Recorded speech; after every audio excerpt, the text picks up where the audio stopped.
Nginibingelele-ke nginamukele kwi-Relative One kama lamntombi izimpoka idansi wezimpoza imjikezi-ke nangu-Willow Bone. Si-Relative One-ke sisalilandelela-ke lo daba lolo emva kokuba bonke abantu abaningi ey'nkundleni zokuxhumana bebesibhalela bethi sicela ukuthi sililandelele lo daba lolo ngoba aba-understand ukuthi kwenzakalani.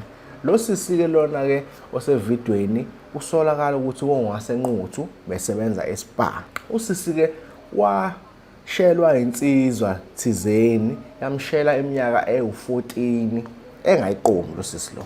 Uthe maseyiqomile after 14 years. Le nsizwa lena-ke uma beyibuza ukuthi isabalaliselana evidiyo bebethandana-ke nosisi, usisi wayesendela ividiyo eyithokozisa esemsebenzini etoilet. Mayisendela lensizwa le video lena, lensizwa lena yabona kuyithuba elihle ukuthi itrendise ngenhloso yokumlaya lo sisi lona.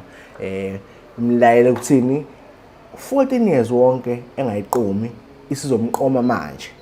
And lo lensizwa lena ibisingasanalo uthando lalentokazi le, kodwa-ke ibisilwela nje inqobo ukuthi meyiwinile. Ngiyafisa ukwazi ukuthi-ke lesi senzo salomlisa lomumbe ngabe usibona kanjani? Ngabe isenze sihle? Ngabe lento ayenzayo ipossible? Kuyenzeka ushela umuntu iminyaka eminingi uthi mhla eqoma kube ukuthi awusamthandi usufuna nje ukumlaya. Ngiyacela ku-comment section ni-comment enisho ukuthi nina niyibona kanjani le ndaba le. Sibonge kakhulu, sihlangane ngozake sinje sithina kusami step